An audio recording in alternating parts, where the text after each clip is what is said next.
Merci beaucoup, Madame la Présidente.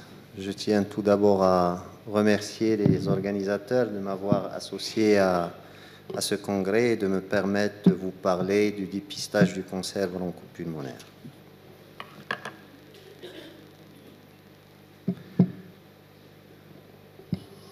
Alors, comme vous le savez, le cancer bronchique est un problème de santé publique de par son incidence qui va en augmentant et de par sa mortalité, et ce, dans tous les pays à travers le monde.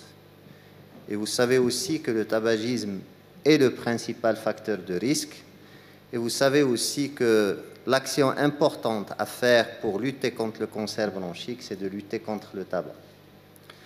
Maintenant, on sait aussi que lorsqu'on détecte le cancer à un stade précoce, ça permet de réduire de manière considérable la mortalité. Et vous allez voir que ce n'est pas toujours le cas en fait. Alors ici, c'est des données du dernier registre des cancers du Grand Casablanca. En fait, c'est un registre qui a traité la période entre 2013 et 2017.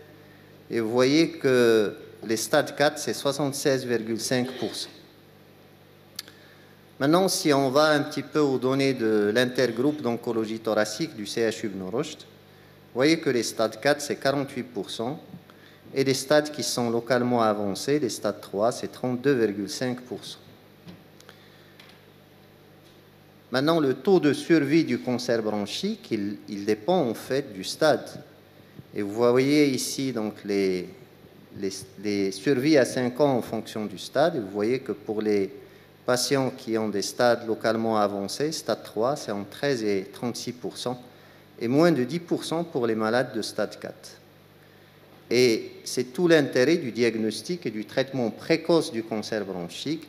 Et malheureusement, c'est un cancer qui est souvent diagnostiqué tardivement, comme on a vu, et ça nous amène à l'intérêt du dépistage du cancer. Le cancer bronchique, on va le voir, est un bon candidat au dépistage, surtout lorsqu'on va cibler la population à risque, que sont les fumeurs et les ex-fumeurs.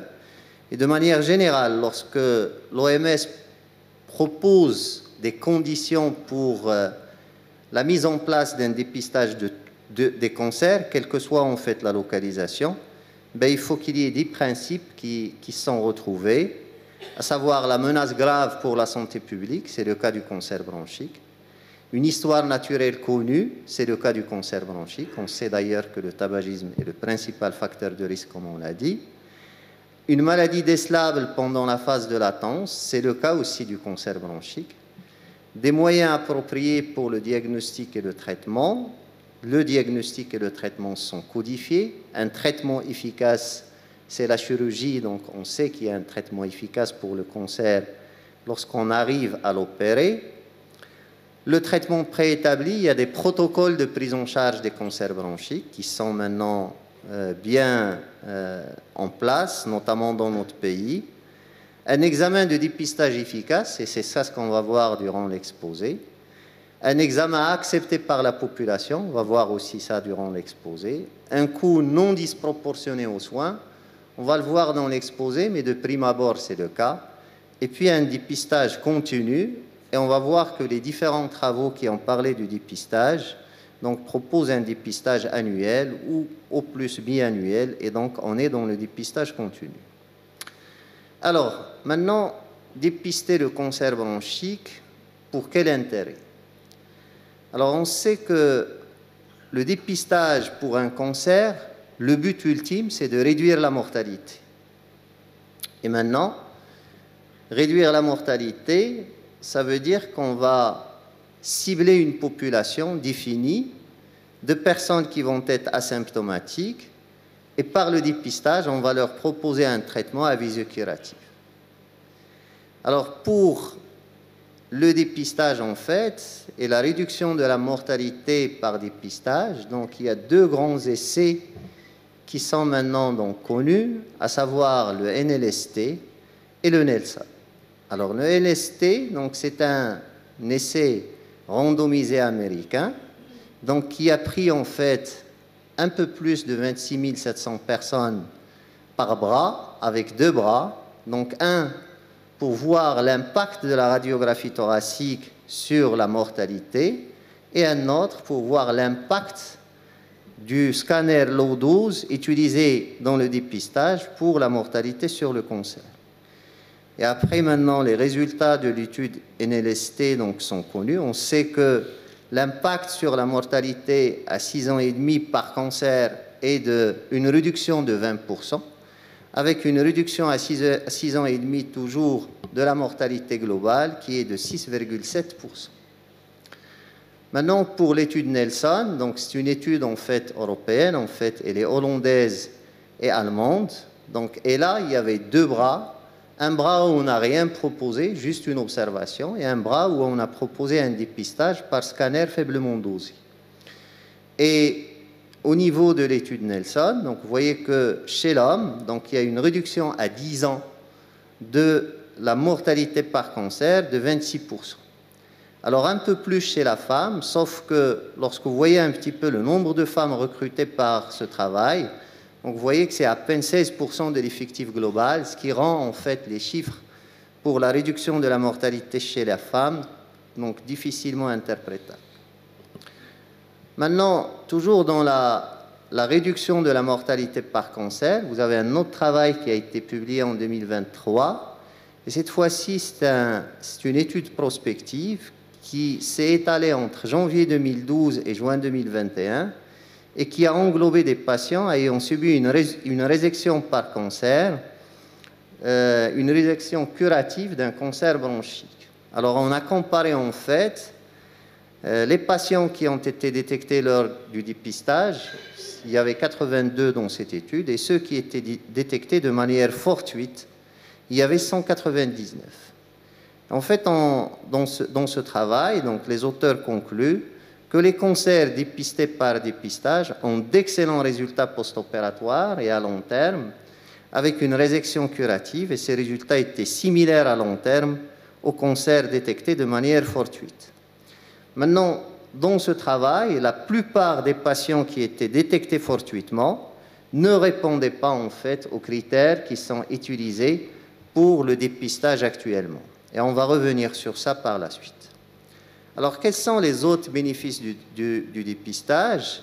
Alors, si vous voyez donc, ce travail qui a été publié en 2015, donc lorsqu'on fait un dépistage par scanner, donc on arrive, comme on a vu sur les deux travaux auparavant, réduire la mortalité de 20%. Alors maintenant, si on fait le sevrage tabagique, donc on réduit aussi la mortalité de 20%. Et si on associe le dépistage au sevrage tabagique, il y a une réduction de la mortalité de 38%. Et en fait, lorsqu'on réalise un dépistage pour cancer du poumon, c'est un moment propice pour le sevrage tabagique et aussi pour donner des conseils sur le mode de vie, que ce soit le régime alimentaire, l'activité physique. Et autre chose, lorsqu'on fait un dépistage par scanner faiblement dosé, on peut aussi dépister d'autres pathologies qui sont liées au tabac, notamment dans ce travail, la BPCO qui a été dépistée dans 68% des cas, et les calcifications coronariennes dans presque 50% des cas. Maintenant, qui dépister? Alors, la population cible, en fait, il faut choisir un groupe à risque qui va nous permettre de dépister le maximum de cancers et de ne pas aussi faire ce qu'on appelle le dépistage par excès. Alors, le dépistage par excès, donc, qui peut avoir une incidence aussi bien sur les personnes en termes d'anxiété, en termes de prise en charge supplémentaire et en termes de ce fait de coût de cette prise en charge.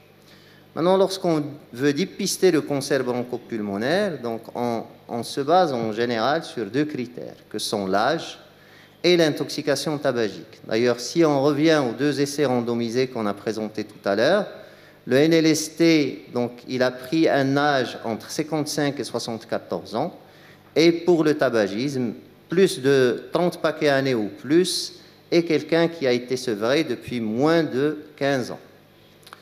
Alors après, pour l'étude Nelson, donc c'était pratiquement la même chose pour l'âge, 50-74 ans. Et puis pour le tabagisme, donc on tourne Donc, globalement, aux alentours de 30 paquets année, même si la durée du tabagisme dans le Nelson était différente. Et pour le sevrage tabagique, des patients qui étaient sevrés depuis moins de 10 ans. Alors, en fait, on s'est rendu compte que si on affine en fait les groupes à risque et chez lesquels on va faire le dépistage, donc on va augmenter la rentabilité du dépistage. C'est pour cela qu'il y a des modèles qui ont été proposés, notamment ce modèle qui est présenté sur la diapositive, à savoir le modèle PLCO M212, et qui a permis en fait de mettre en place une calculatrice de risque qui va incorporer non pas uniquement l'âge et le tabagisme, mais d'autres facteurs qui peuvent donner en fait un pourcentage de risque plus précis de cancer bronchique dans les 6 années suivantes. Et si vous prenez en fait les prédicteurs PLCO M212, vous êtes à 11 critères, au lieu d'être uniquement à 2 critères. Maintenant, quel examen? Alors, quel examen? Donc, tout d'abord, la radiographie thoracique. Donc, on va dire d'emblée que la radiographie thoracique standard n'a aucun intérêt dans le dépistage. Et ça, on l'a vu à travers 2 études. Donc, l'étude NLST qu'on a vue tout à l'heure, donc, où vous voyez que la radiographie thoracique fait beaucoup moins bien en termes de dépistage que les scanners faiblement dosés, mais surtout l'étude PLCO, l'étude américaine, donc, qui a comparé la radio thoracique donc, à aucune intervention, donc, et qui a inclut un nombre très important de patients par bras, plus de 77 000 patients dans chaque bras. Toujours un objectif principal de cette étude, c'est de voir l'impact de ce dépistage par radiographie thoracique sur la mortalité par cancer bronchique. Et vous voyez que sur les 2 courbes, donc en fait, donc vous voyez que les 2 courbes sont pratiquement collées l'une à l'autre, donc après un suivi de plus de 10 ans. Donc en fait, le dépistage par radiographie thoracique ne change pas la mortalité qui est reliée au cancer bronchique.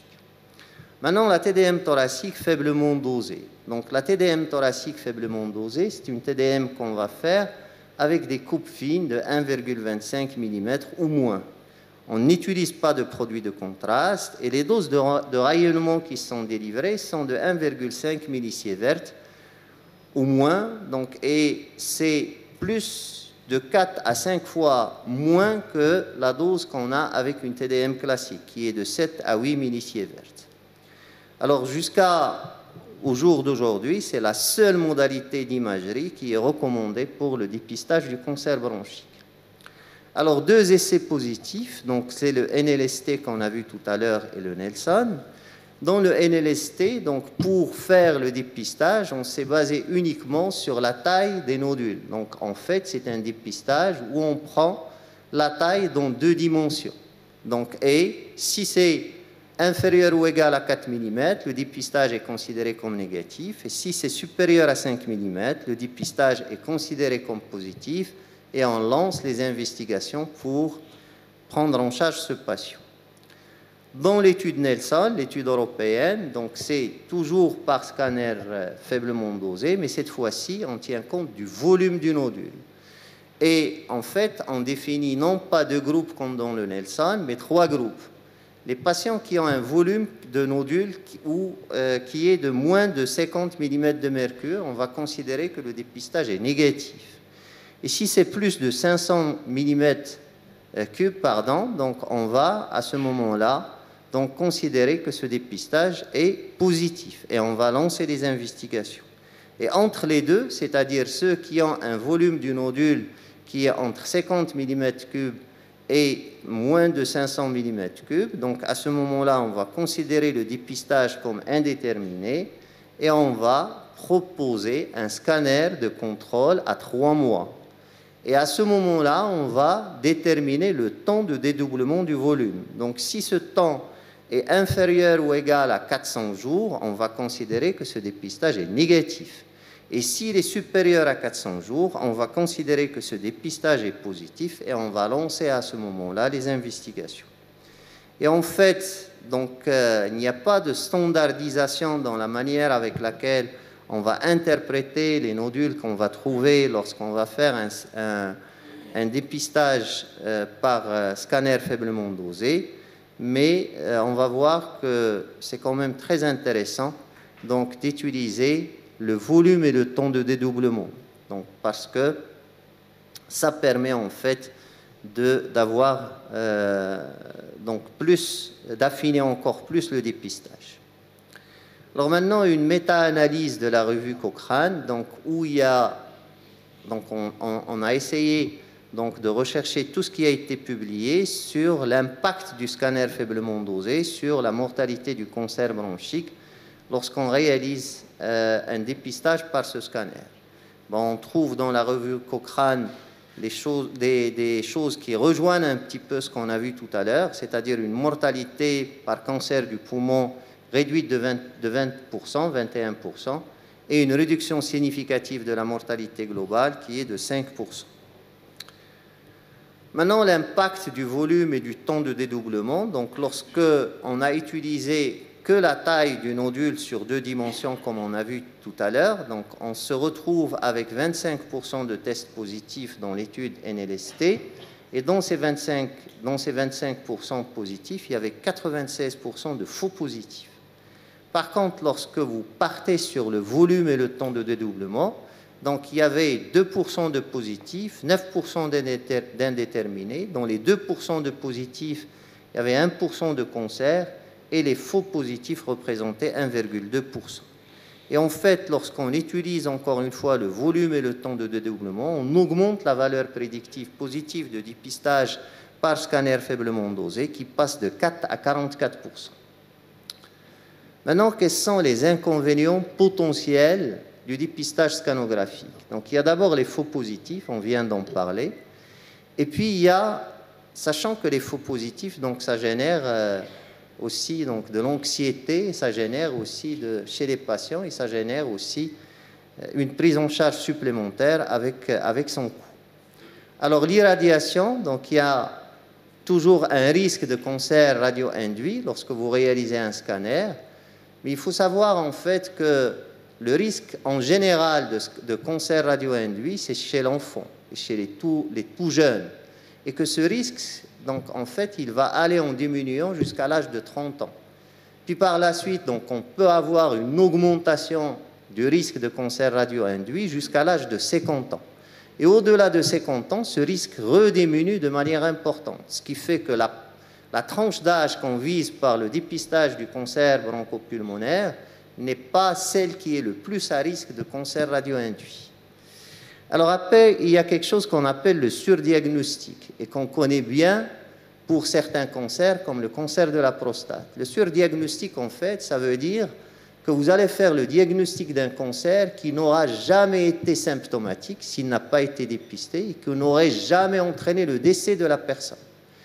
Donc maintenant, pour le cancer bronchique, donc c'est toujours possible, notamment pour certains adénocarcinomes qui peuvent évoluer de manière très lente, mais c'est quelque chose qu'on connaît encore une fois plus pour d'autres cancers que pour le cancer bronchique. Après, il y a le coût de ces dépistages. Dans l'étude NLST, le coût du dépistage était à peu près de 80 000 $ pour chaque année de survie qui a été gagnée. Donc maintenant, donc, il faut évaluer le coût dans notre contexte, dans nos contextes en fait et dans nos pays. Alors l'irradiation, donc c'est ce que je disais tout à l'heure, mais c'est des données qu'il faut rappeler. Sachez qu'une radio de thorax, c'est 0,1 millisievert.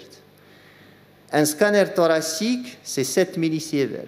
Et un scanner faiblement dosé, c'est 1,4 millisievert. Et puis, il y a quelque chose qui peut réduire encore plus l'irradiation, c'est de faire ce qu'on appelle des scanners ultra low dose. Et là, en fait, on va délivrer que 0,25 millisievert. En fait, on va délivrer l'équivalent de 2 radios standards ou une incidence face et profil. Donc, et ça permet une détection des nodules avec une sensibilité qui est supérieure à 90%. Maintenant, quelle est la place de l'intelligence artificielle lorsqu'elle est couplée au scanner dans le dépistage du cancer bronchopulmonaire? Alors l'intelligence artificielle, elle est prometteuse dans la mesure, donc il va amener un potentiel considérable pour améliorer la sensibilité de la détection des nodules, la réduction des faux positifs et la classification de ces nodules. Et en plus, vous pouvez utiliser l'intelligence artificielle pour faire d'autres détections, donc notamment de l'ostéoporose chez ces malades, des pathologies cardiovasculaires, de la sarcopénie, la perte de masse musculaire et de l'emphysème. Alors, autre élément dans ce dépistage, les biomarqueurs. Alors, on va dire rapidement qu'aucun biomarqueur n'a été démontré pour l'instant comme étant assez sensible et spécifique pour qu'il soit utilisé seul dans le dépistage du cancer bronchique.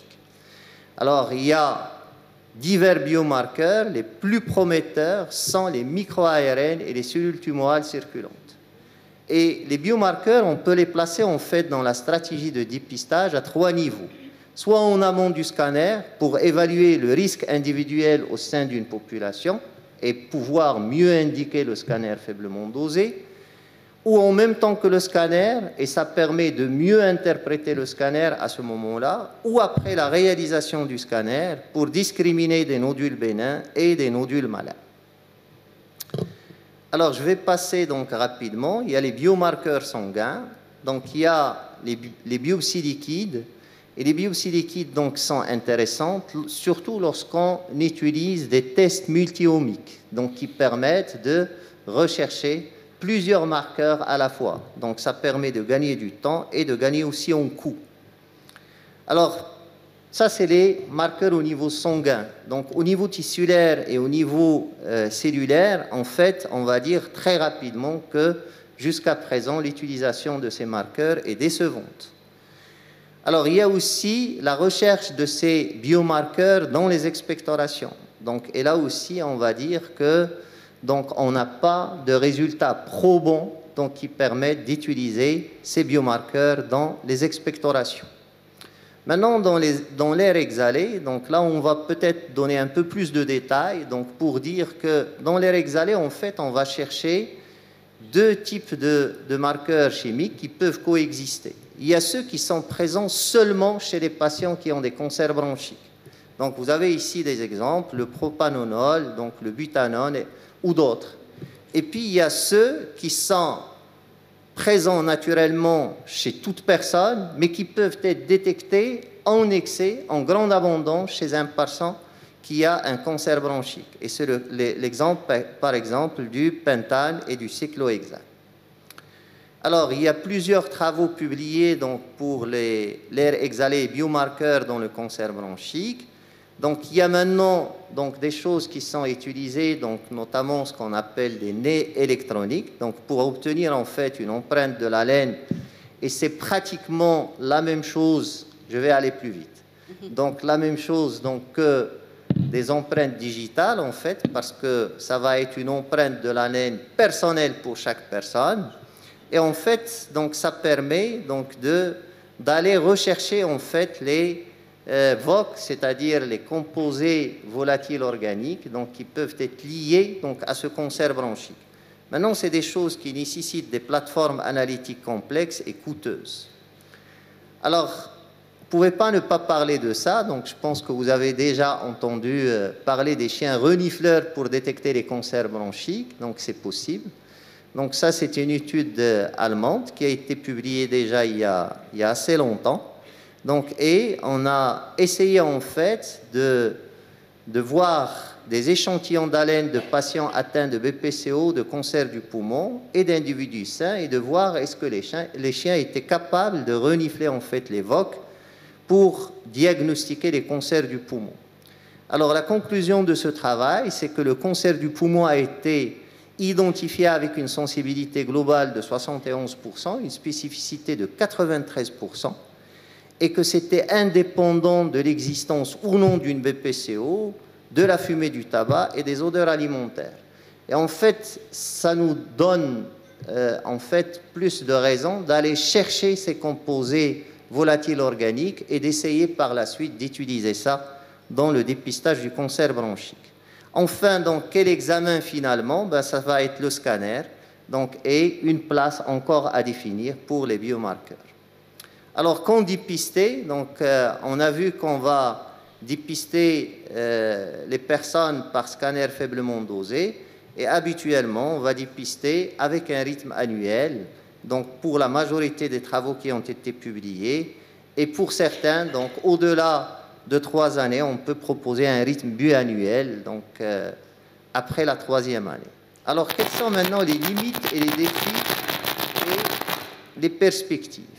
Alors, l'imagerie et les procédures invasives, lorsqu'on réalise un dépistage, donc, sont des obstacles potentiels à l'adhésion au dépistage. Donc, il est nécessaire de réduire les faux positifs, de réduire aussi le coût pour ne pas décourager l'adhésion au dépistage. Alors, quel avenir pour le dépistage? Donc, il faut qu'on définisse les intervalles. Il faut aussi qu'on affine mieux les populations cibles et qu'on trouve des critères optimaux d'éligibilité pour les patients. Il faut aussi qu'on voit quelle est la place des biomarqueurs dans le sang et dans l'air exhalé, et aussi qu'on médiatise, qu'on éduque et qu'on prépare des centres de proximité. Alors, le dépistage et tabagisme, j'en ai parlé tout à l'heure, juste pour dire que c'est très intéressant d'utiliser cette période de dépistage pour instaurer un sevrage tabagique. Et je rappelle que l'arrêt du tabac est la seule solution réellement efficace pour lutter contre le cancer bronchique. Alors, cancer bronchique, excellent candidat entre guillemets pour le dépistage, car c'est la première cause de mortalité par cancer au Maroc et dans le monde. Le scanner thoracique à faible dose donc, a montré son efficacité, mais avec certains inconvénients. Donc, il faut mieux affiner les groupes, c'est très important. Il y a des pistes prometteuses pour les biomarqueurs et pour l'intelligence artificielle. Les critères d'éligibilité de la population, les modalités du scanner et les biomarqueurs restent à définir. Et pour cela, donc, je ne voulais pas finir sans vous rappeler les recommandations de la HAS. Si vous allez à 2016, la HAS a considéré que toutes les conditions de mise en œuvre efficace du dépistage n'étaient pas encore réunies.